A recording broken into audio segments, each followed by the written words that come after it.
Welcome to RetroLogic. I'm Dan Caporello here with John Cummins. And this week we have a special guest with us, Sam, aka Third Strongest Mole, as he's known in the Discord and on the Twitters, and probably with some humans he interacts with. I don't know, maybe not. And he's with us to talk about Megaman and Ninja Turtles and like some stuff, some retro games, some very obscure retro games. I hear you're going to enlighten us on the dark side of Mega Man today, Sam, so I'm excited about that. RetroLogic is the official podcast of Block Fort Retro, the place to shop online for high quality, clean, authentic retro games. Visit blockfortretro.com. So Sam, how's it going, bro? Thanks for coming back with us. Glad to be back. Awesome. And John, how's everything going over there, dude? Awesome. Retro games everywhere. Good. Well, I trust everybody's doing well. Holiday season. Did y'all get your shopping done? Yeah, that's what I have a wife for. Barely in the nick of time. I had my last gift arrive via mail today. Wasn't sure it was going to make it. Yeah, John, the only presents I'm buying are for my wife, so that's, and that's always a scary thing for me. So yeah, that's the deal. If it wasn't for her, I wouldn't know what to get anybody, like especially on the extended family side. I mean, I help get our kids gifts, which is always like a massive pile because we have so many. But yeah, that's super fun. I love a massive pile on Christmas. Yeah. So Sam, who are you buying gifts for? You got your family? Yeah. So interestingly enough, I have 3 more nephews than I had last year. Now 2 of those are newborns, but one of them is 3. But the kids are easy to buy for. It's the grown-ups that I'm like, I don't know what to get you. Yeah. Grown-ups, here's the thing. Kids going to be happy with almost anything you buy them, right? As long as it's a toy. If it's clothing or a book, you failed. You failed miserably. But yeah, totally. Babies, though, what do you buy a baby? Really, Diapers. that's a gift for the mom. Something chewable. Oh man, when Nathan was a little baby, he's 5 now. I got him a Chew Toy NES controller. And it was fine for a little while, but then I thought to myself, I was like, this is setting a very dangerous precedent for my children to show them that they can chew on controllers. So we're going to go ahead and just pretend. We're just going to make that toy disappear. Awesome. Well, good. I hope everybody's in the holiday spirit. We've got Christmas a few days away. And we've got the Game of the Year episode coming next week, which is going to be super fun. We're actually doing something really fun with this one because, who cares about games that came out this year? This is a retro podcast. We're going to talk about games that came out 30 years ago. So this is GOTY 30 is what I like to call it. Game of the Year 30, which is games that came out in 1990 only. And John and I are going to have a whole podcast where we dig through our nominees and try to decide who the best of the best is based on a bunch of different categories. We had a community, our community was involved. They helped me add games to the list. They helped me choose the best community game. And spoiler alert, I think Mario 3 is going to take it this year. What do you guys think? Oh yeah. Kind of hard to beat that one. I was pulling for Mega Man, but I think everybody dropped a vote on Mario 3. Yeah, so we'll see though. Things could always change. Things could change up between now and then. But so before we get too crazy, let's jump into what we've been buying, what we've been playing.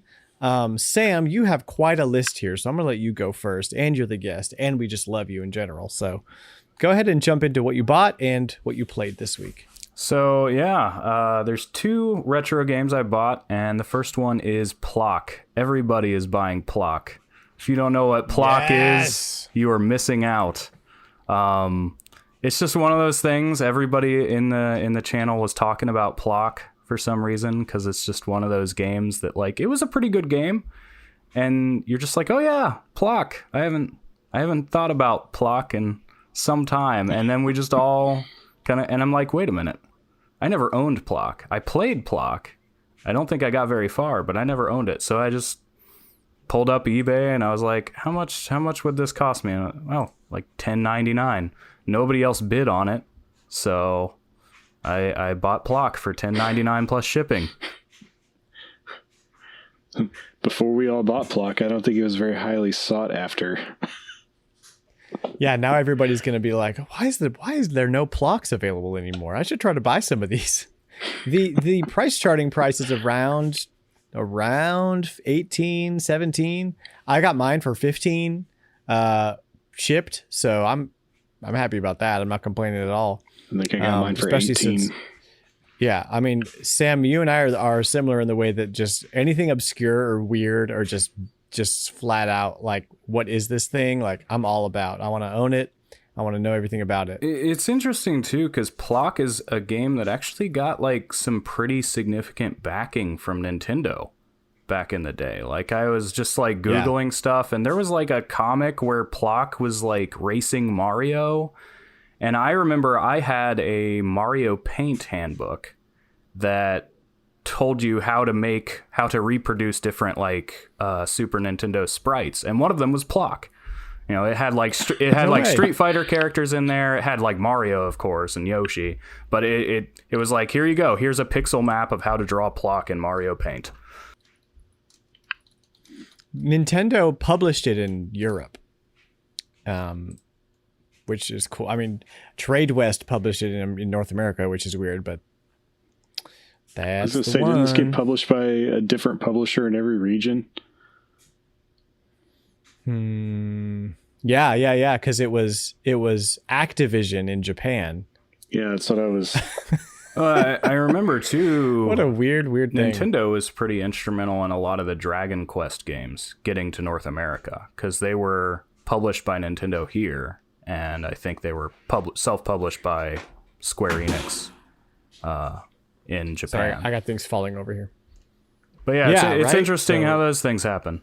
The other game I bought recently-ish that is still... Both of these games were supposed to be delivered by now, and they have not been, because trying to get things shipped this week is difficult.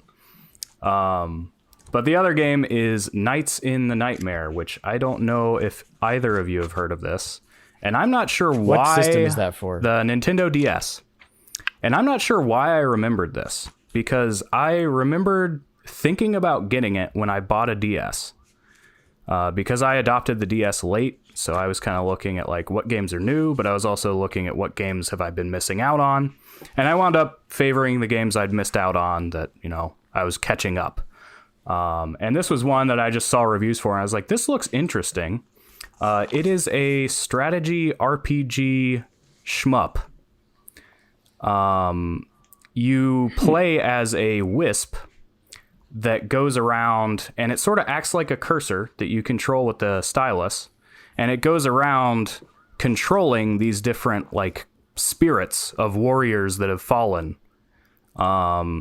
And so your character, your main player character, is actually essentially a cursor, but you have to be sure as you're moving between the units to give them commands that you don't get hit by things, because that's actually what does damage to you and makes you lose health.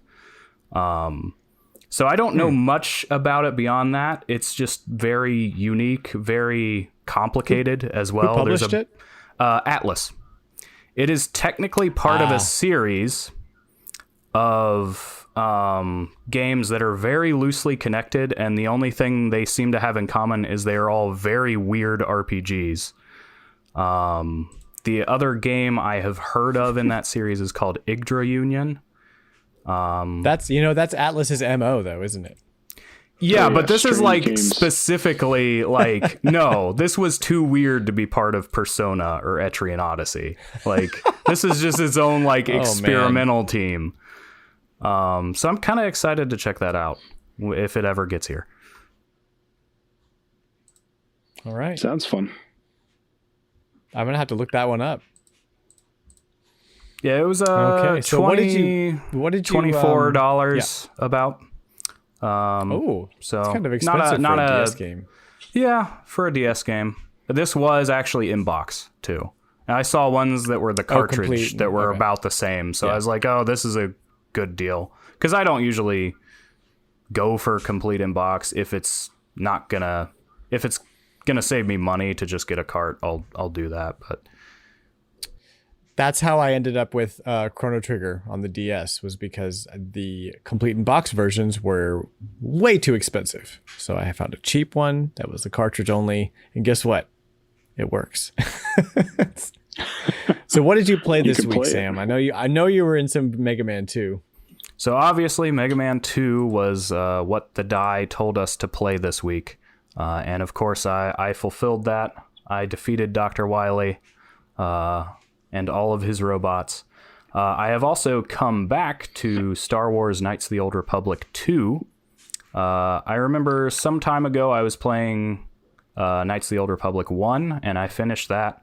I jumped right into 2, but I kind of burned out on it quickly after playing the first one. They are pretty similar.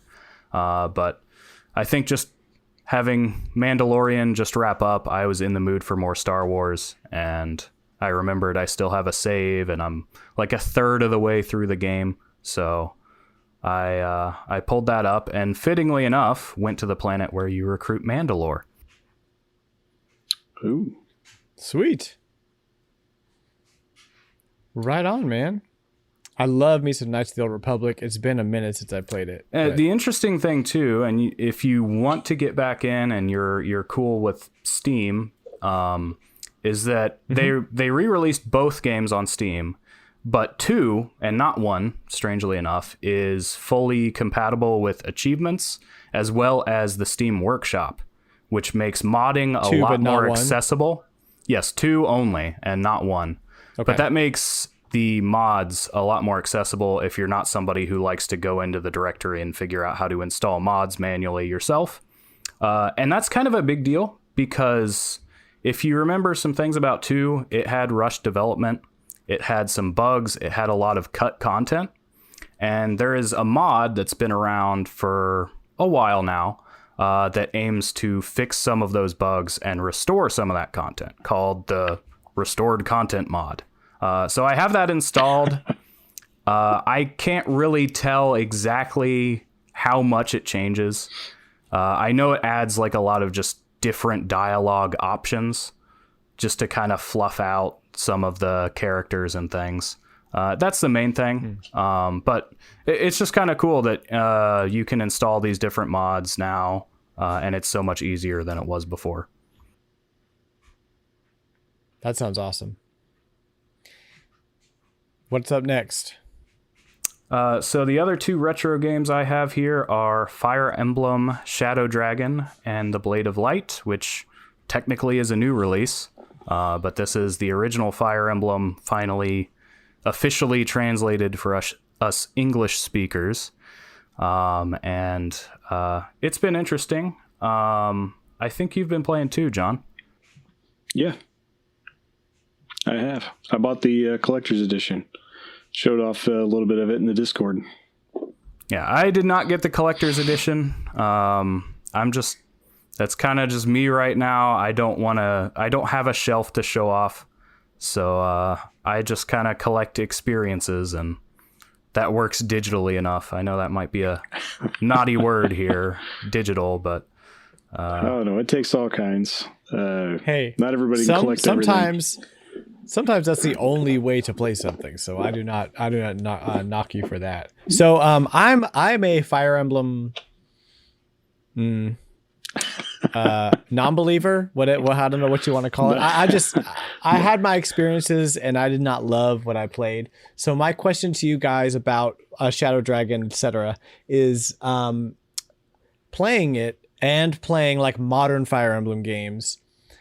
What's it like to play the old one with like where we are now? Like, how can you like see the progression of where they were going? How similar is it? And are there things about the old one that are just like, oh my gosh, like I want to pull my hair out because this is an NES game and it's frustrating? A lot more of the latter. Similar. Yeah. There's really? just a lot of quality of life, and even just the design of the game I don't think was as focused on what it is now. I will say this is probably a lot more familiar to you if you've played some of the early Fire Emblem games to come over, like the Game Boy Advance games.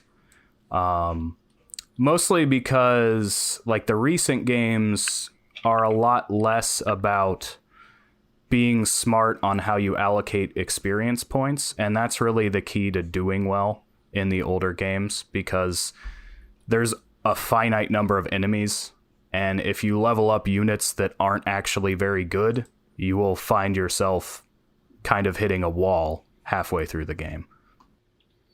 Yeah, you definitely have to be selective on where you place those. And this game in particular throws a lot of bad units at you to kind of just fill out your ranks. I think with the expectation that most of them are going to die and you're going to continue. So if you're used to the new games where you want to restart every time somebody dies because they're your favorite character, just realize that this game doesn't really expect you to do that either.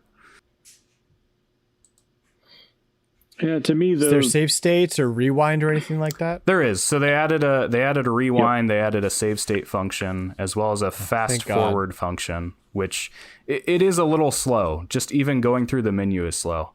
The irritating thing about the fast forward is that it also speeds up the music, which is just kind of it gets really grating on your ears really fast. Yeah, it does. So it's like when you're just grinding out levels in the arena, which is something you might want to do around chapter 4, tip for you, then you might want to just mute the game, put on fast forward, and go for it. Yeah, you could definitely tell this game is, a lot simpler in design compared to newer Fire Emblem games. The focus is definitely put on the strategy of the game rather than the characters. So to me, when I'm playing these games, I'm not necessarily as attached to the characters as I am in the later Fire Emblem games. Like, there's not as much to be attached to. I'm sure if I would have been playing this game in 1990, and this was the only thing I had to go off of, I would, maybe draw more attachment to it. But there's definitely not as much fleshed out character design as there is in the later games. Well, and it's interesting too, because the third Fire Emblem game, which is called, I believe, New Mystery of the Emblem, was actually a remake and sequel of this game. So it kind of added some of that was missing here. So it is interesting they give us this. Now, there was the DS remake as well, which people disliked for other reasons, because it kind of changed too much, is the long and short of it. But yeah, I mean, this game does... What bothers me the most, honestly, is the fact that it's hard to tell units that are the same class apart. Yes. Like, you're going to start with Cain and Abel, and they're two cavaliers, and they look the same. And you have to select them in order to figure out. Yeah, you have to hold down the A button to even see their portrait and their name. Yep. Or you can just remember where you left them. Yeah, but I mean, once you get going, it's a little easier. But at the beginning, you're definitely having to figure out who's who, and it gets a little easier as you go. But you could definitely tell that quality of life was needed very quickly after playing the newer stuff. Now there's and a lot of that later stuff, even not even like real late editions, but stuff like the weapon triangle is not there. Supports are not there. It is a very bare bones version of Fire Emblem, and that does bring other elements to the front. So I kind of appreciate that, but honestly, I would say skip this unless you're a big fan and really curious about the history of the series. Now, you know what I would play, Sam? I would play Famicom Wars if they re-release that. But because of all the love that Nintendo's been showing the Advance Wars series lately, I highly doubt that's going to happen. So, I think it's an unfortunate. I think it is an unfortunate casualty of the success of Fire Emblem, because that's Intelligent Systems too. And when Fire Emblem is doing so well, I don't think they're going to greenlight a Famicom Wars, Advance Wars reboot at this time. You're splitting your market at that point, so I don't see it happening. How about you unfortunately. let an indie developer take the license? Well, we got Wargroove. I was gonna say they kind of. Let me tell you something. I love Wargroove. I do love me some Wargroove, so I'm gonna shut up.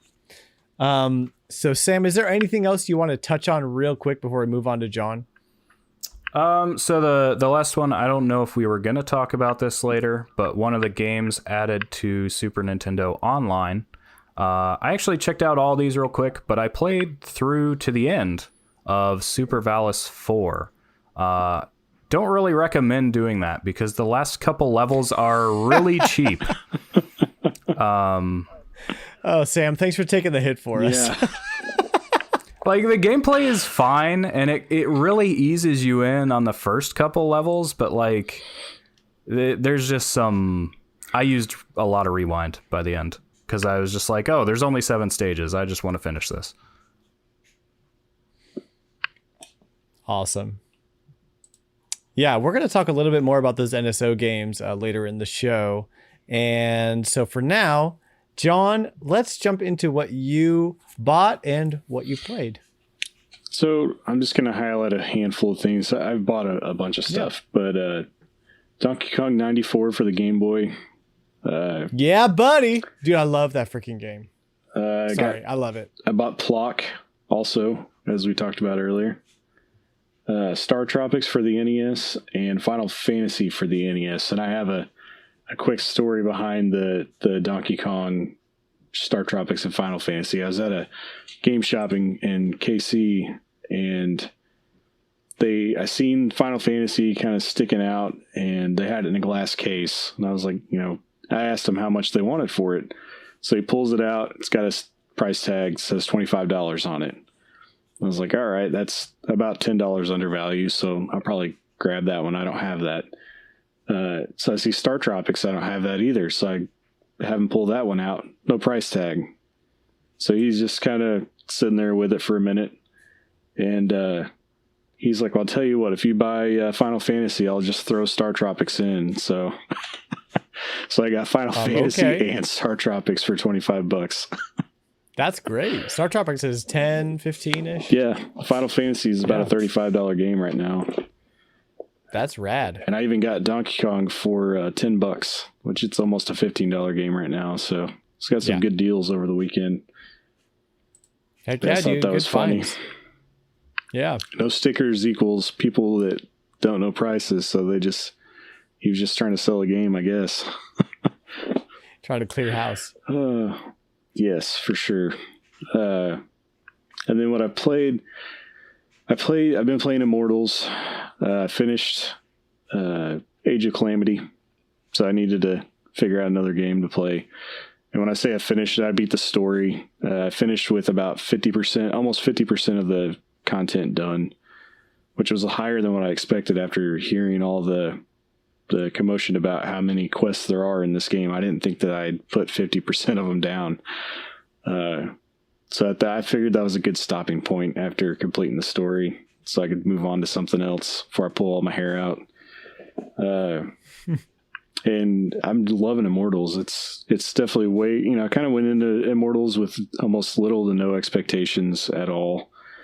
And it's definitely not Breath of the Wild, but it's so close in certain aspects of it that it has that feeling. I just wish there was a little more, it's really hard to say that a game has less enemy variations than Breath of the Wild because they're very limited. Wow. This game does it though. I think there's really only 2 main soldier types and then just a handful of special enemies. There's some possessed animals and then a couple larger bad guys, but other than that, you're pretty much fighting the same stuff over and over and over again. So it's even less. Well, that's too bad. Yeah, it's even less than Breath of the Wild, which that was the main complaint, other than weapons breaking, was the lack of enemy types. Different types. In the demo, it seemed like combat was pretty well developed, at least from the character side. But if there's nothing to hit, then I don't need a hammer. So That just seems kind of weird. weird. Yeah, it's definitely a lot less populated too. From what I can tell, in a nutshell, Immortals is a micro-sized Breath of the Wild type game. Everything is smaller. Like the world feels smaller. There's only like 4 main areas, I think. And there's just enemy types, or like I said, there's definitely a lot less. And like weapons, like, you know, kind of going into it, I thought it was going to be more like Breath of the Wild, where I'm peeling weapons off enemies constantly and going through things.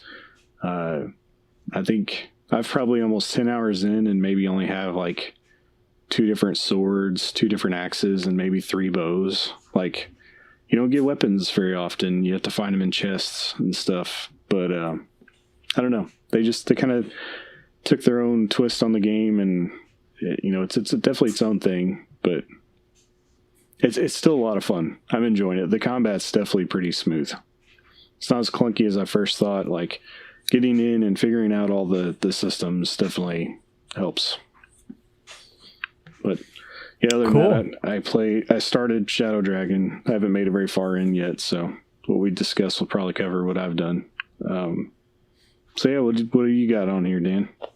Okay, right on. Yeah, so this week I went ahead and bought Nothing, and then I also popped in Nothing, did a little bit of that. Got a good one boss done in Megaman, and then played some more Nothing. So it's just a good solid week of no video games.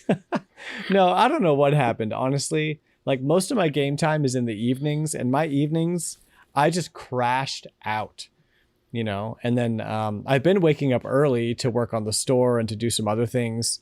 And just that all kind of went to the wayside because I've just been so tired lately. So hopefully once the holidays are over, I'll bump some energy up and we'll be able to bust some games out. But it's just been a struggle lately. I just have the kids at home all day now, and it is nonstop from wake up to bedtime. So, but I love the show and I love doing it, and I'm not going to stop doing it. So that is, you know, it is worth being tired in the morning doing all this. So that being said, let's just jump into some Prices Retro. What do y'all think? Let's Sounds do it. like a plan.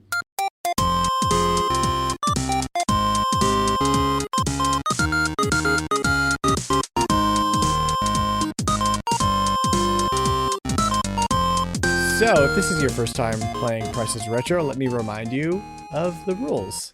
You never knew, so how could I remind you? So, what we're going to do is I'm going to give you a list of games. It's going to be 3 or 4 games. And you have to guess what the lot of games is worth. And you're going to get close or far, and John over here is going to punch those numbers into his fancy schmancy spreadsheet and bust out your score. And this week we have some extra fun with Prices Retro, because not only do we have me and John, we have Sam with us, and we have a community comment person thing who sent us a list. Spider Shan in our Discord sent us a list of games. It was very smart. He DM'd me his list, and he did the whole spoiler thing over the prices. So I promise you, I have not looked at the prices. I don't know what these games are worth. I saw the list of games, but I did not go look them up. So y'all just have to trust me on that. It's an honor system because the points don't mean anything. So Sam, did you play last time you were on, or were we doing this last time or not? I did not. This I think debuted like the episode after, or maybe 2 after. Okay, good. So we'll pop your Prices Retro cherry, as it were. Let's go. So here's the order we're gonna go, and we're gonna go Sam, and then we're gonna go me, and then we're gonna go John, and we're gonna do that round, and then we'll do a second round where we all try to guess Spider Shan's lot. Does that work for you, John? Yep, I can do it. Okay, cool. Okay. All right, so Sam, go ahead and bust out your lot. All right, so fittingly, being here to talk about Mega Man, my lot is all Mega Man games, and it's actually all Mega Man Battle Network games.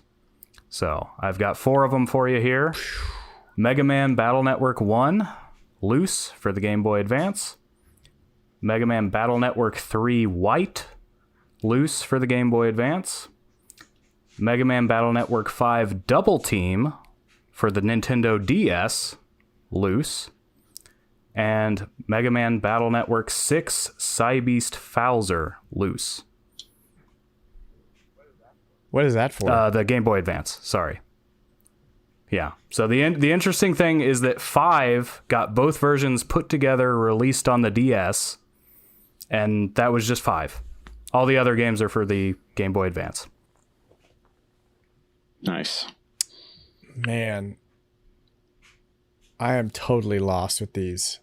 I mean, I'm guessing pretty low, so I'm hoping that they're not like crazy expensive because I don't think they are. But So they are all you never loose. know with Mega Man. So no complete Okay, in box. all loose. Okay. I'm gonna go ahead and throw my number out there. I'm gonna say $45. All right.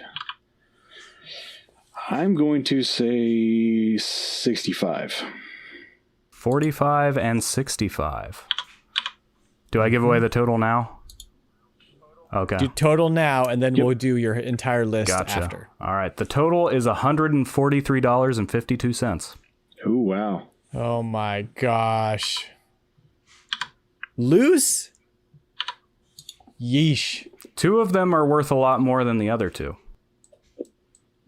Well, yeah, I figured there was something in there that was like that. But dang. All right, okay. We'll get your price individually after this round. So, John, go ahead and do your list. Okay, so the first game on my list is Legend of Zelda: A Link to the Past for the SNES Complete. Complete. God, you had to throw complete at me. All right. Well, of course. Okay.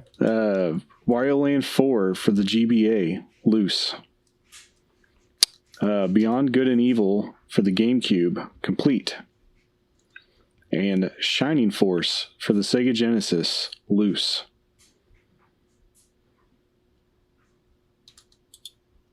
Shining Force. Let's go higher on that one.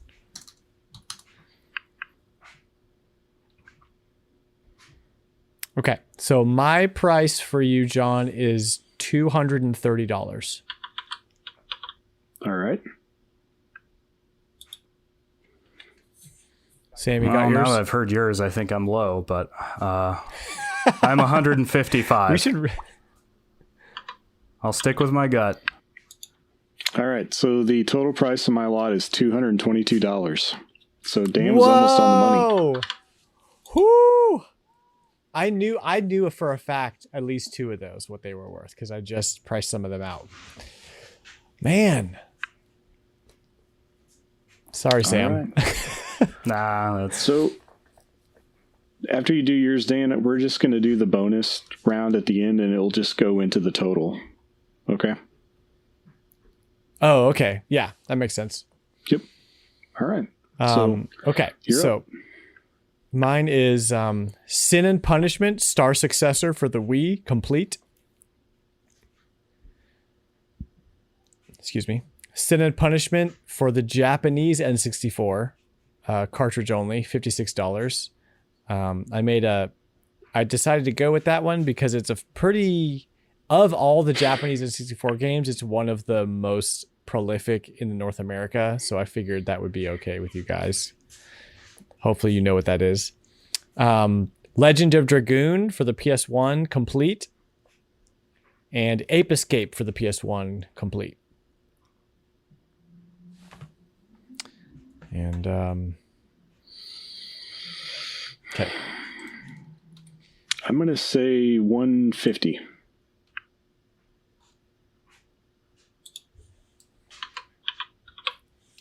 I've got Sam? 120. Well, I'm actually doing the math right now. All right.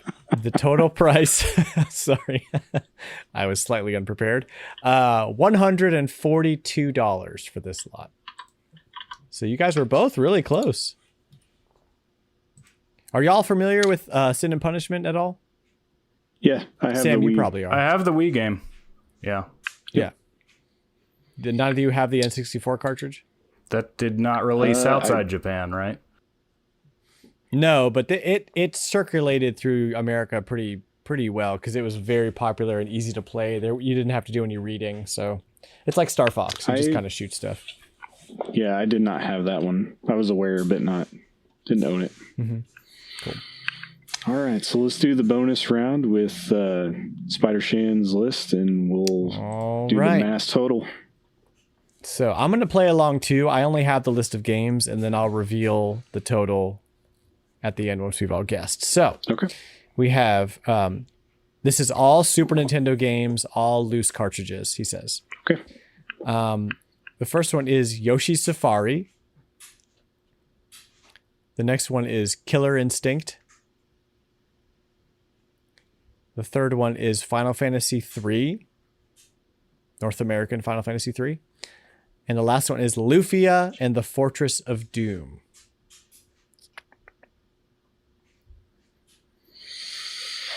I'm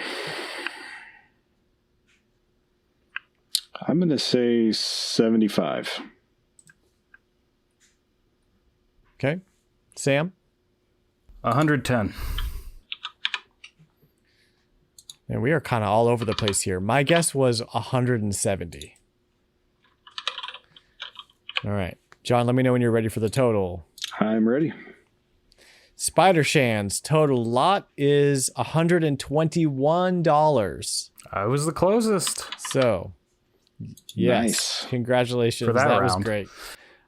That was a tough one. Lufia, I have no idea. Okay, so I'll read off Spider Shan's total since we're in it right now. Oh no, we got to figure out who won. So, Dan is the winner. He was $155 off of the 3 lots.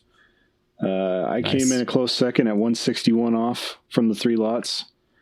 And then Mole was at 199. So we were all fairly close. Yeah, to be honest, that was a very close game.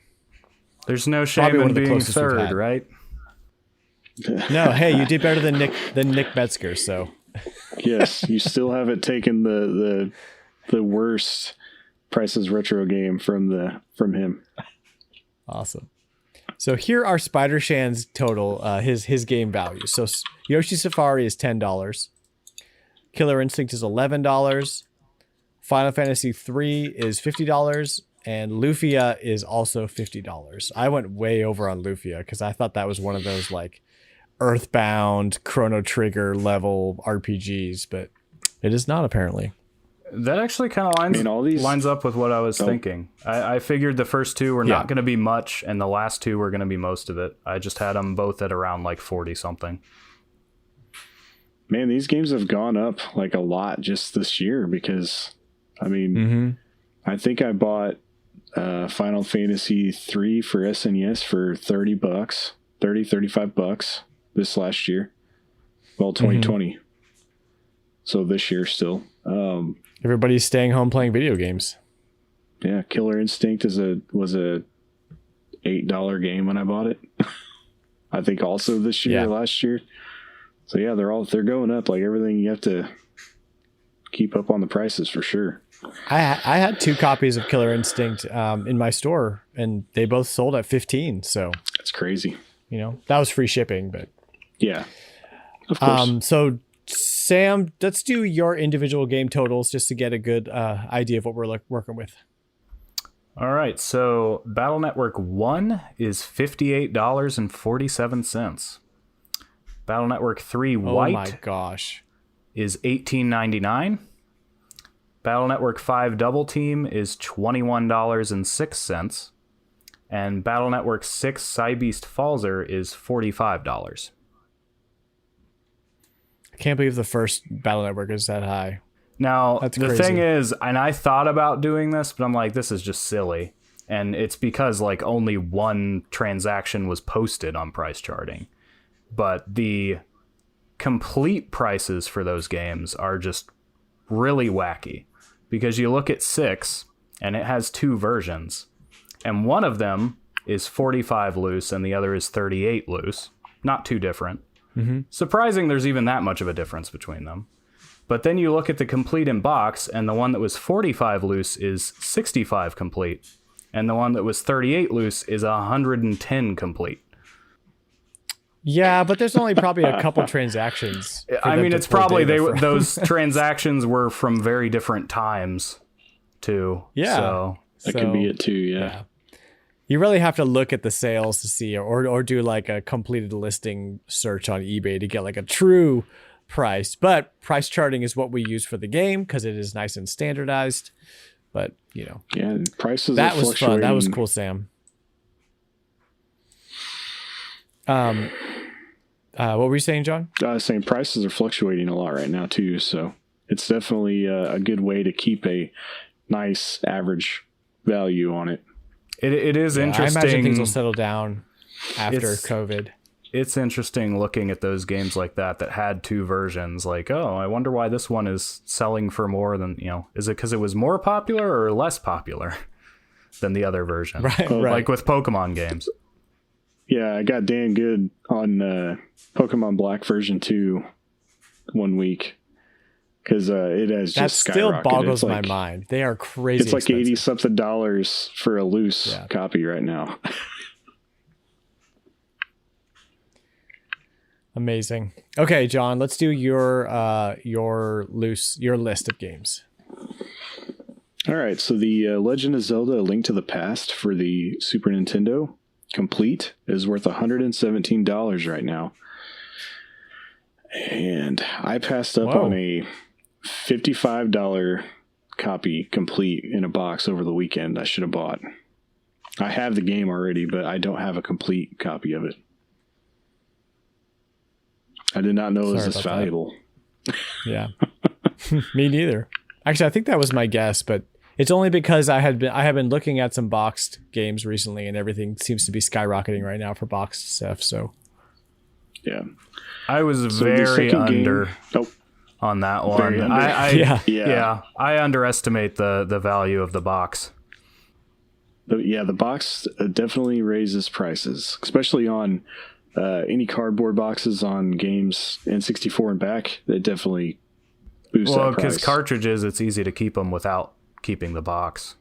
It's not the case with discs. Well, yeah, nobody kept their boxes. Kept the box.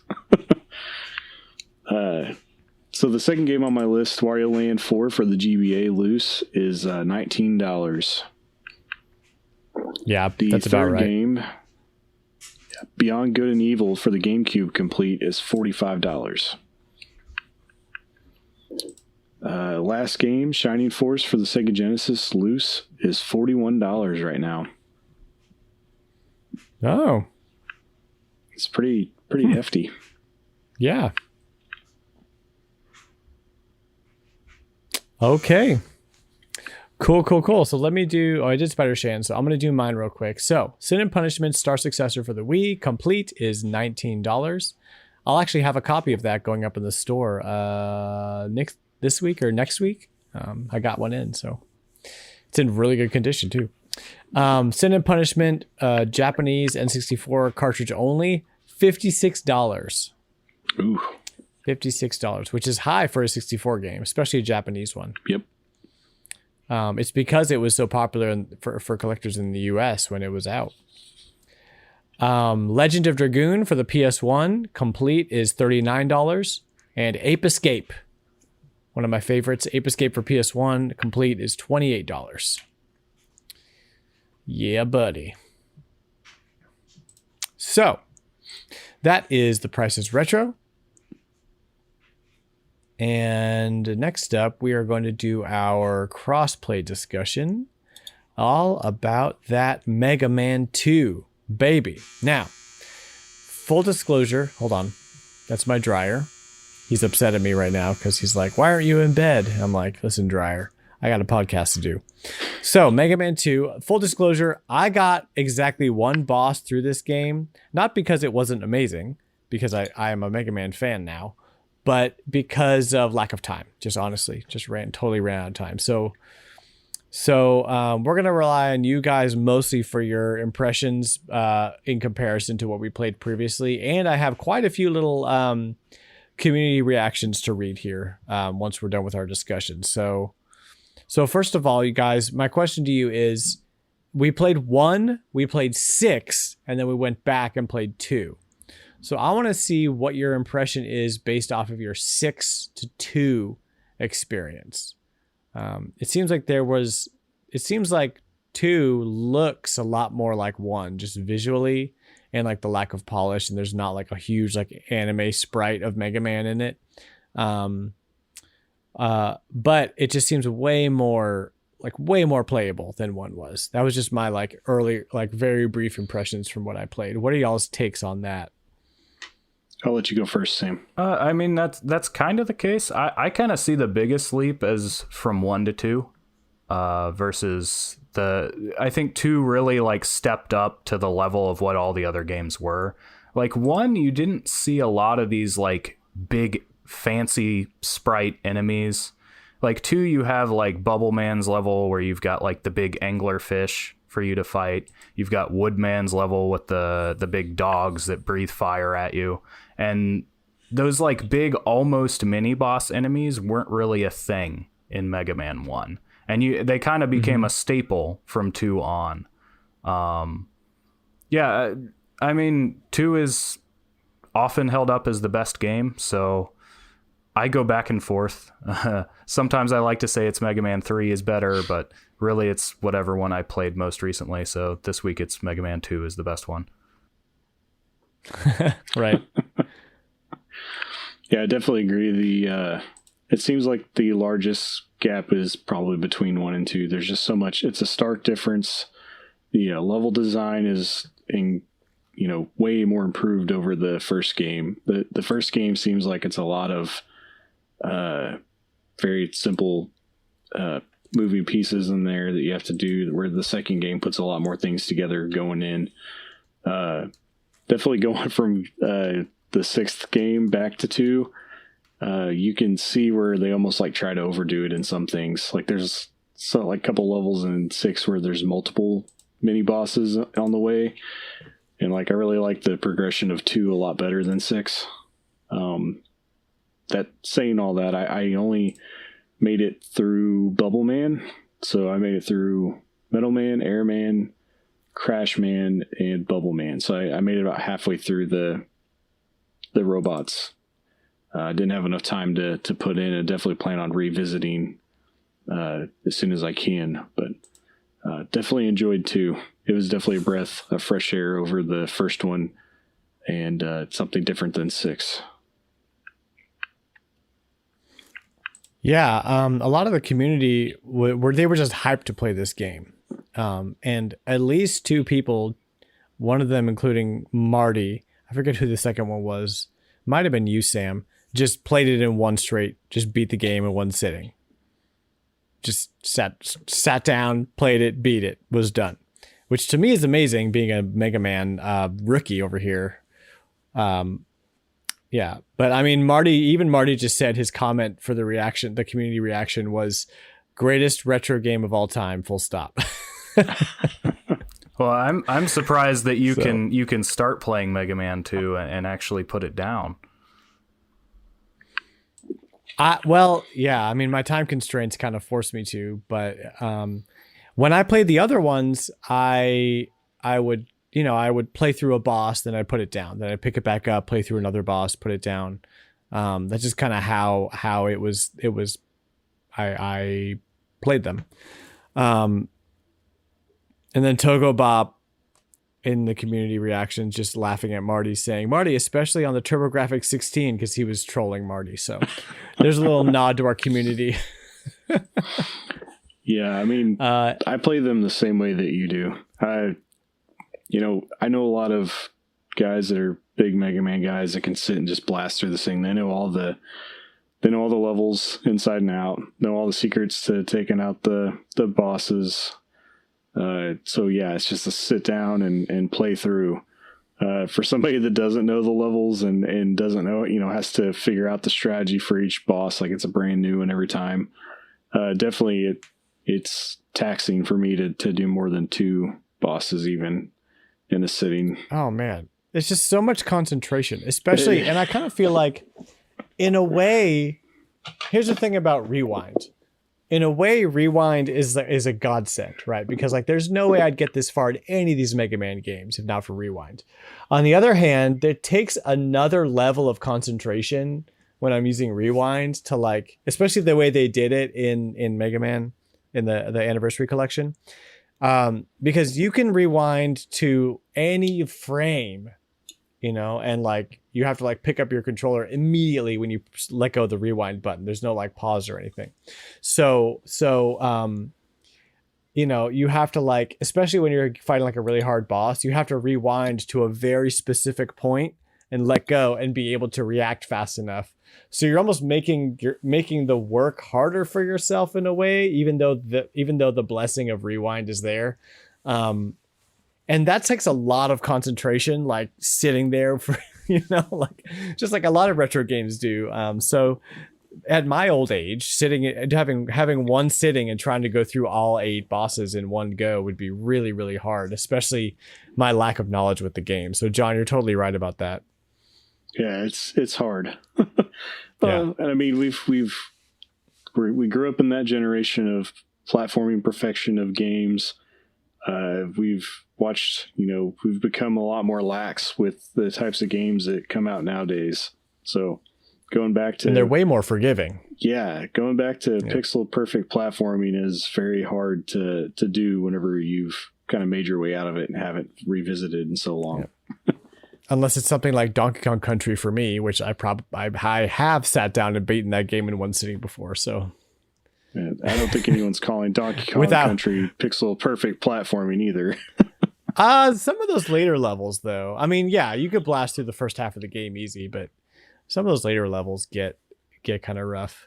It is no Mega Man, I'll give you that. Yeah, that's what. Donkey Kong Country is a lot tougher than Mario, though, I would say. Yeah, I'd agree with that too. So hey, it's Chad from our Discord community says, I mean, it's the best one of the entire series. Also, best intro music. And I would say it probably has some of the most iconic music in the Mega Man series. It seems to be the one that most people point to as the best. What are y'all's thoughts on the music? Really good.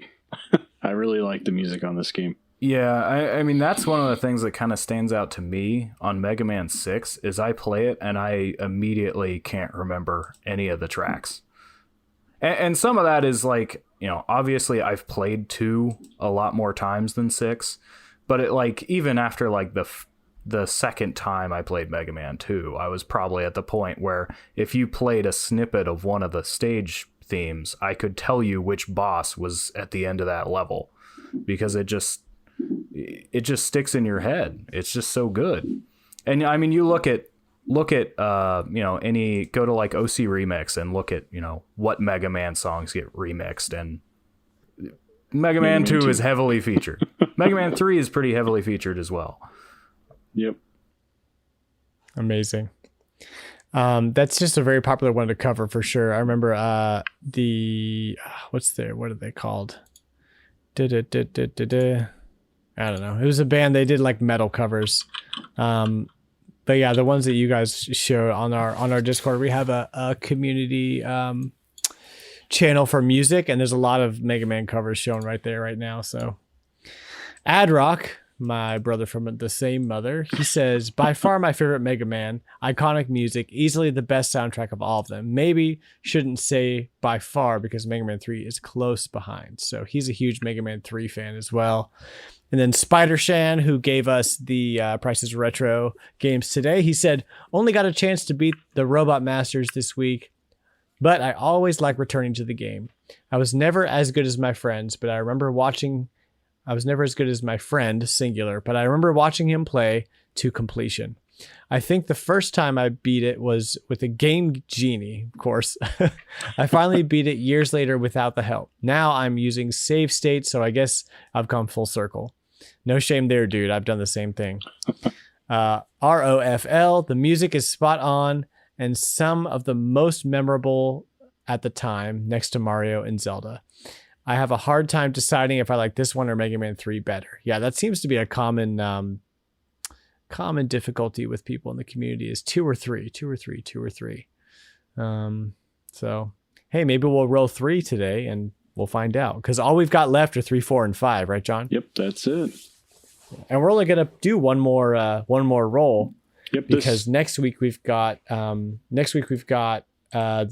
Game of the Year episode, and then the following week is January 4th, and we'll be doing a whole new crossplay and maybe some new stuff coming in the new year for you guys to chew on. Yeah, we'll have 2 weeks to play this next game or to go back to any of the other ones that we feel like we want to go check out. So yeah. So, and if you're not part of the Discord community, you want to jump into the discussion, or you want to play with us, or you want to just chit chat, it's a super friendly place. We're all chill there, and all of y'all are welcome. You can find the link to that in my bio on Twitter at BlockFortRetro. So go hit that link and join up. So, John, go ahead and roll that dice, and let's find out what Mega Man game we are playing.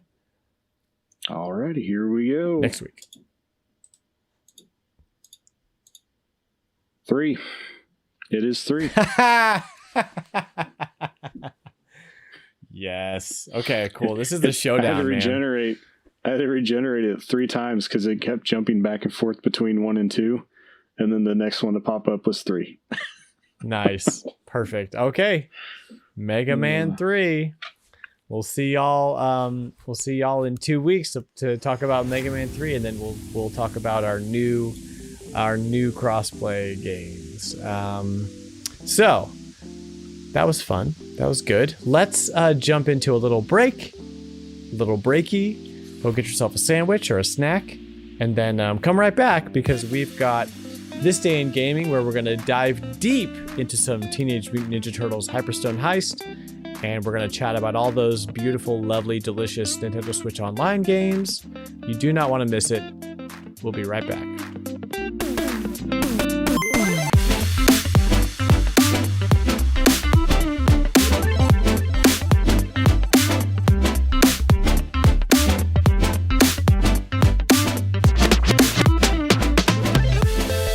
Welcome back. Thanks for coming back. I appreciate it. You could have stopped and gone somewhere else, but instead you decided to keep listening to us, so we must be doing something right. So we only have one game in our This Day in Gaming History list for today. 28 years ago, on December 21st, the game Teenage Mutant Ninja Turtles The Hyperstone Heist for Sega Genesis, released 28 years ago, 1992. I don't have a release date for Turtles in Time in front of me. Let's see if I can pull it up real quick.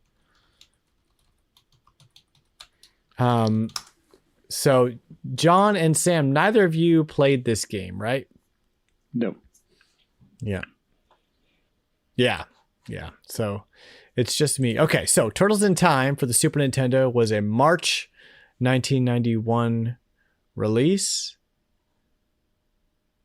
And this game, a year and a half later, basically. So it's almost like they were done with Turtles in Time, and Sega was like, "What about us?" And Konami was like, "I don't know." So it seems like. So here's my experience. I played Turtles in Time as a kid. I played it my whole life. I love Turtles in Time for Super Nintendo.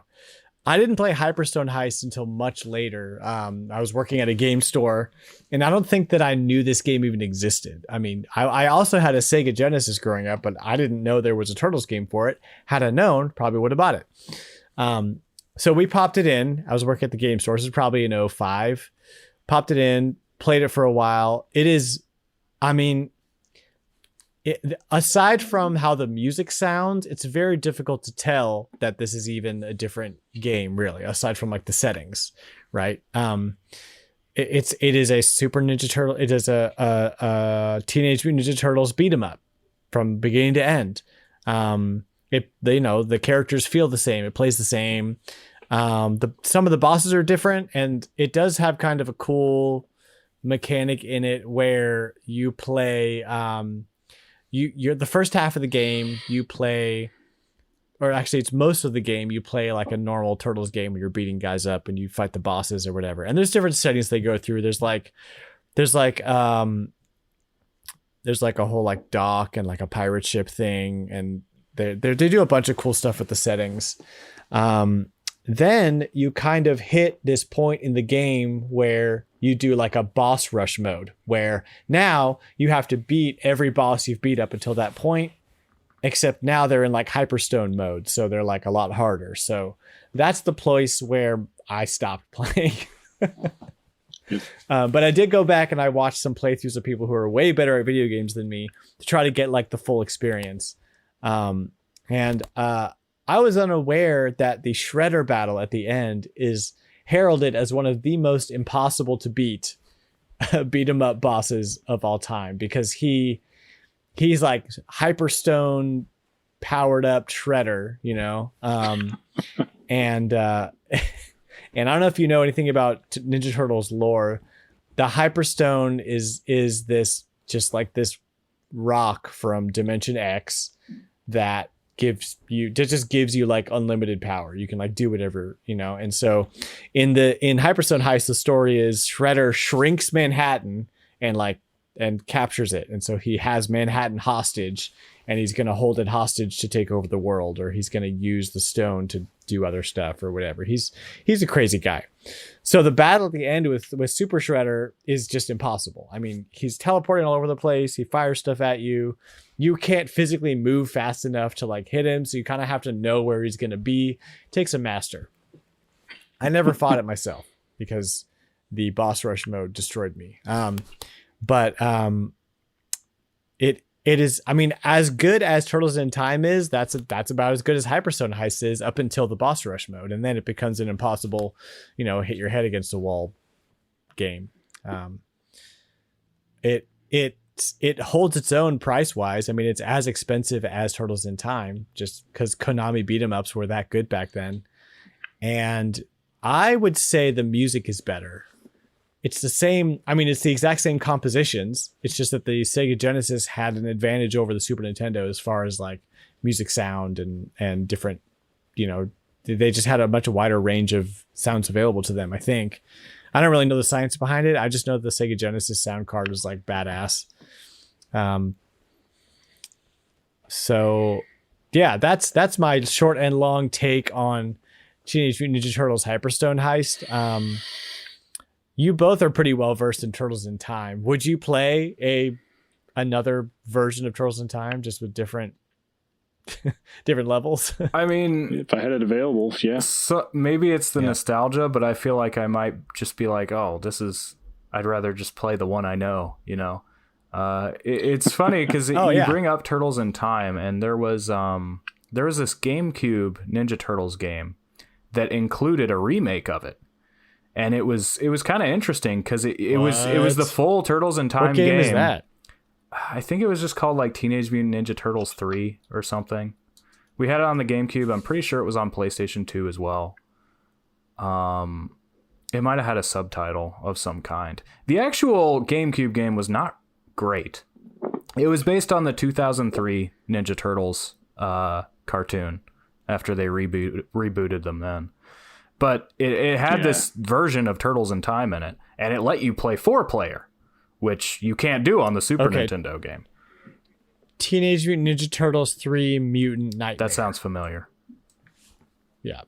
And I just remember, and it was my brother that didn't want to, and because he didn't want to play with me, we just like didn't even play it much. But he was like so mad that they changed the sound effects. He's like, this isn't what I remember. This isn't Turtles in Time. Oh, man. These explosions sound different. That's funny. I think I have a different one for GameCube. It's like Battle Nexus or something. Battle Nexus is 2, I think? Maybe it was Battle Nexus? That sounds familiar. I don't... No, I looked it up, and the Turtles... Mutant Nightmare, Teenage Mutant Ninja Turtles 3 Mutant Nightmare for GameCube is the one that has Turtles in Time unlockable. I'm trying to find a price here. Yeah, it's about a $35 to $40 GameCube game. Here's a loose one for $9. I was gonna say, it sounds like we Anyway. just missed out. That probably used to be $15. Yeah, right, exactly. But if you're saying that it's the inferior version, and if for $15 more I can go get the cartridge, I would just rather have the cartridge. So, yeah, doesn't seem worth it on the GameCube. But that's a cool little anecdote. I'm a little upset at Konami for disallowing Sega to put Hyperstone Heist on the Genesis Mini. I would have loved to have that on there. I mean, you know, we haven't seen Turtles in Time resurface or any of these Turtles games resurface in such a long time that it's like, who knows who has the license and if they're letting it up. So yeah, it's kind of a bummer. Be nice to get like a collection of the original NES games and Super Nintendo game. Yeah. Heck yeah, dude. And Fall of the Foot Clan for Game Boy. That too. Yeah, Konami's Turtles just collection. collection. Money out there, man. Well, and maybe they've been doing these collections, right? They did the Castlevania, they did the other Contra. one. Contra. The other one. Ooh, yeah. So, you know, it would be great for them to be like, hey, let's get the license, let's re-release them. You know, everybody would make money. There would be money flowing from my wallet to buy that thing. But I don't know. I don't know if they care, if they doubt that it would sell or what, but Hyperstone Heist is just a lost gem. I mean, honestly, if you like Turtles beat 'em ups, there's no reason to not go back and play this game. It's as good as any of the other ones. You just have to get really, really good to beat that one boss rush mode, or 2-player makes it a little bit easier, or so I'm told. They didn't change the difficulty at all. Sometimes they up the difficulty or like double the number of guys on screen, but they didn't do that for 2-player here. So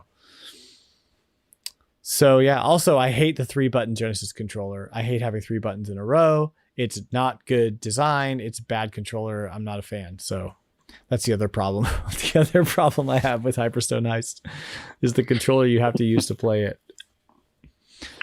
So let's jump into some old news. There's only really one thing that I want to talk about, unless John or Sam, you have something you want to jump into. And that is that, a character from a beloved Super Nintendo game made his way into Smash Brothers, but not quite in the way that I would have preferred him to be, John.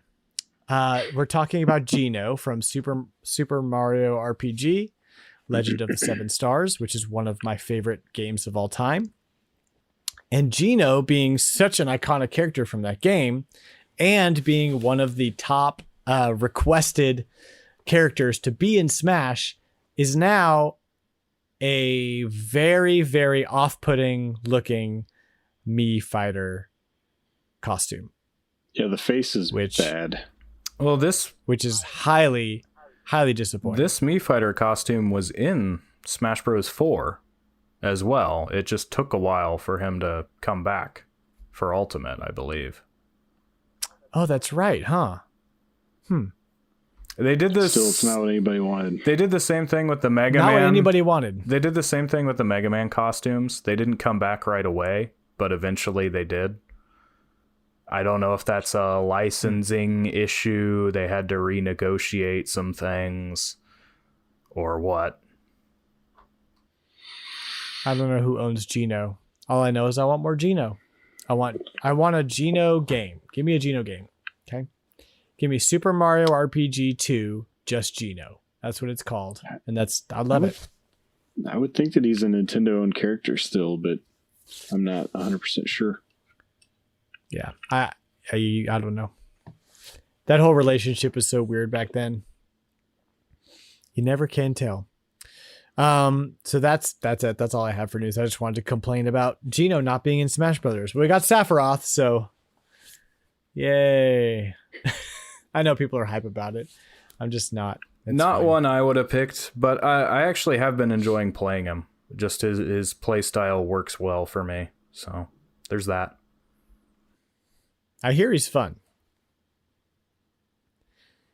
Well, good. So let's do a little bit. And then the next thing we have in news is we have a new segment where we're going to talk about some game releases, because sometimes old games get re-released and we like to talk about that. So first up, we've got the Nintendo Switch Online list. You've got the Super Nintendo Donkey Kong Country 3, Dixie Kong's Double Trouble, which I think is a lost gem. I mean, it was totally overlooked back in the day. It's a little difficult. But it's just got some solid Donkey Kong style platforming. I don't see any reason to hate on this game at all. It's great. Any thoughts on Donkey Kong Country 3 out there, guys? I agree that it gets unnecessarily hated on. Like, some of the complaints are valid. Like, I will say, like, yes, the first two games are better, but there are things this game does better than they do. There's a lot more variety, I think, in the levels. And some of it is gimmicks, yes, but a lot of them are good gimmicks. And like the bosses, there were some very interesting boss fights in this. And you look at like the boss fights in Donkey Kong Country 1, and it's jump on his head 3 times. They're bad. Yeah, pretty much. Bad boss fights. Same thing. Yeah. Yeah, this game I think gets just the most flack just because of how late it was released. I really love what they did with the overworld. It's just there's overworld puzzles, which was a really cool thing to see in a Donkey Kong Country game at this level. And then I think the characters too. Just nobody likes Baby Kong guy, whatever his name is, Kitty Kong. Nobody likes him. Get him out of here. But you know what? He's in a fun game, so I can't give him too much crap. The next one is a top-down firefighting game known as The Ignition Factor. Never heard of this game in my entire life. Didn't know it existed. It looks kind of fun. Looks kind of cool. It definitely looks different. Yeah. The next one was Sam talked about it earlier. Super Valis 4? Wizard platforming adventure game thing. Looks interesting. Yeah. So and then finally, yeah. A couple other things. I just did some digging on this, but so this series was a thing on PC, and this, I think, is the only one to get ported to Super Nintendo. And it was very different from the PC version. Cut a lot of content down and also just reworked some things. It's not terrible, but as I said, the last couple levels are cheap. It has a very interesting mechanic, though. When you start a level, you will see the boss's health bar at the bottom. And it's only half full. And it will go up over time. So the faster you beat the level, the less health the boss has. But there's kind of a dual tension there, because as your score increases, your max health will increase too. So you can kind of like grind enemies to get more health, but then you're going to have a harder time on the boss. Oh, dang. So I thought that was pretty cool. It just... the overall execution isn't the best. It's worth checking out. I mean, if you have Nintendo Online, and the first couple levels are fairly easy. It definitely looked interesting. Cool. I'll have to check it out. Yeah, it looked interesting. The video that they had on it, it looked like a fun little romp with some magic powers and stuff going on. So, side scrolling. I'll have to check it out. The final Super Nintendo game is Tough Enough. That's some fighting game, some 16-bit fighting game. That game is. Don't know who's asking for that, but there you go, person. And finally, on the NES, we have Nightshade, which is a detective point-and-click adventure game. Yeah, never played it. Looks kind of interesting. Also, that came out last week was the Arcade Archives versus Tennis. Was released on December 18th. It is the versus arcade machine version of the classic black box tennis game for NES, which to my understanding is largely unchanged, except for adding, I don't know if they added a 2-player mode or if that existed already, but yeah. Finally is Collection of Saga Final Fantasy Legend, released on December 15th. Which is Final Fantasy Legend, Legend 2, and Legend 3, which were all released originally for Game Boy. And one of the things that I really appreciate about the Collection of Saga is that they didn't do what the Dragon Warrior Collection did, which was released the weird mobile versions of this game. They gave you like the legit Game Boy ROMs of these games to play on your Switch. I don't think there's mobile versions for them to pull from for these. Well, I know, but they could have like updated it or made, they could have ruined it by making it something it's not. But no, they give you the straight up Game Boy black and white versions of these games, how they're designed to be played. And I really appreciate that. Y'all know anything else about these Saga games? I still get them mixed up with Final Fantasy Adventure. Yeah, different games there. I'm definitely interested in these, but I'm torn on whether I want to buy them digitally or if I want to wait and see if they do a physical copy of this. Oh, yeah. I'd rather have it physically if I can, but if I wait, because these aren't going anywhere, they're digital, so I'll give it like 6 months, see if anything gets announced, and then probably end up purchasing them. Yeah, I'm definitely interested. I haven't played any of these, but they look really, really good. So, yeah.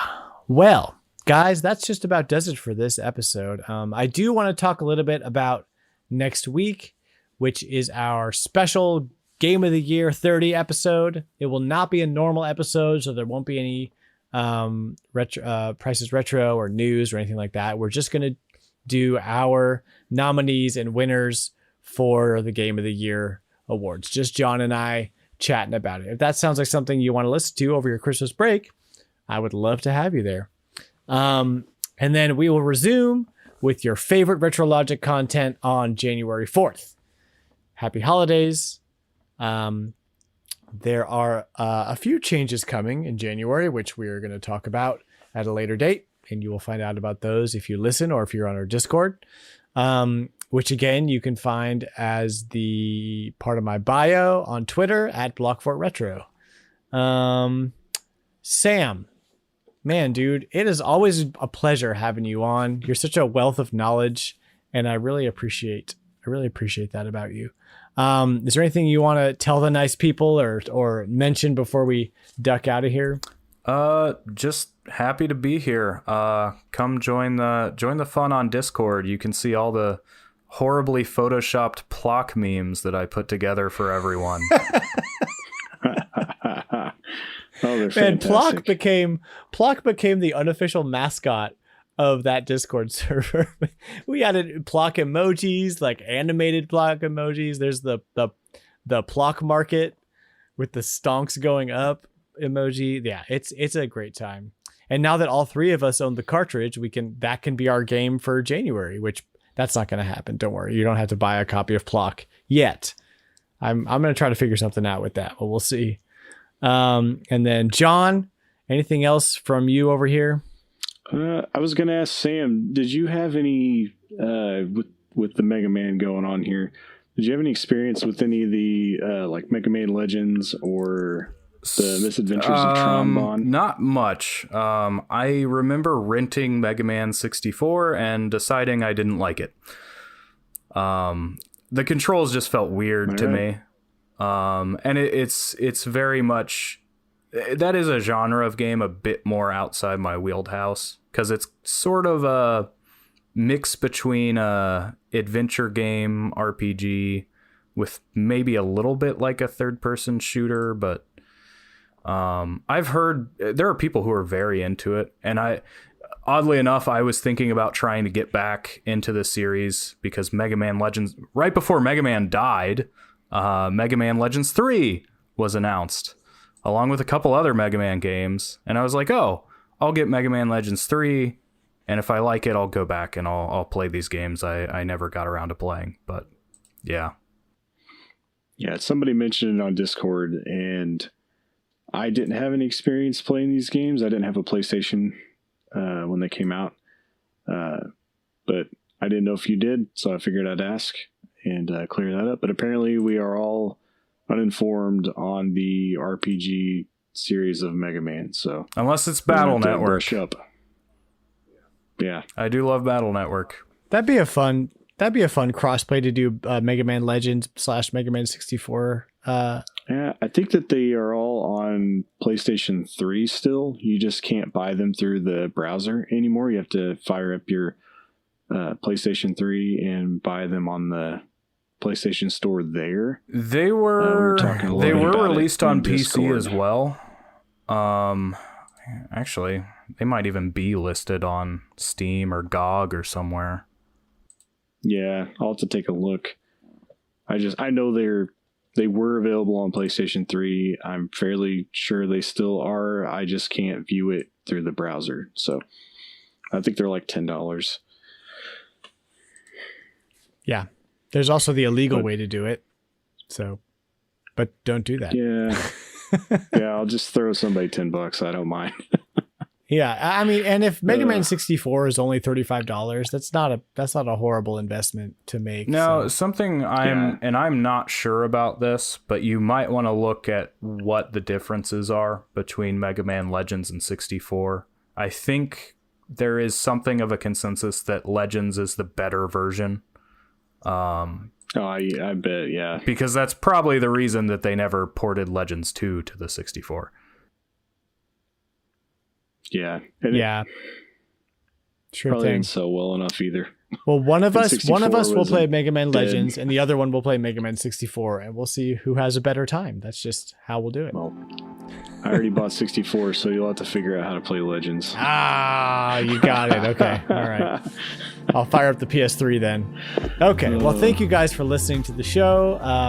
RetroLogic is the official podcast of Blockfort Retro. If you like what you hear, you can follow me on Twitter at Blockfort Retro. And we're also doing various things on YouTube and Twitch. And we have our amazing Discord server, which I already mentioned, and I will not mention again for the rest of the episode. So, thank you guys so much, and we will see you next week with the Games of the Year from 1990, the year of our Lord. Peace out. Yep.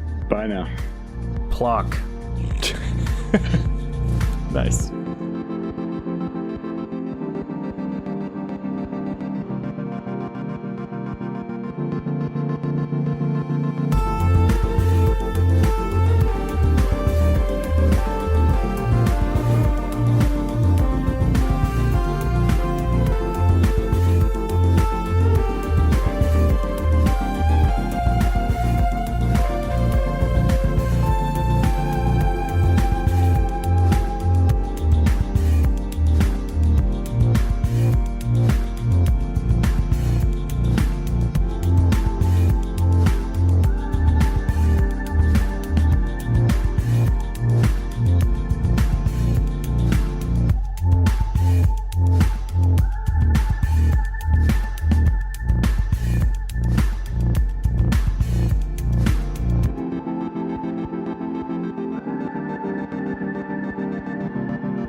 I like to pretend we're live and like people are actually going to go do something and then come back, because it's not what they're doing. They can pause a podcast. Yeah. What am I doing? Just, it's more fun for me, really. I'm just doing this for myself.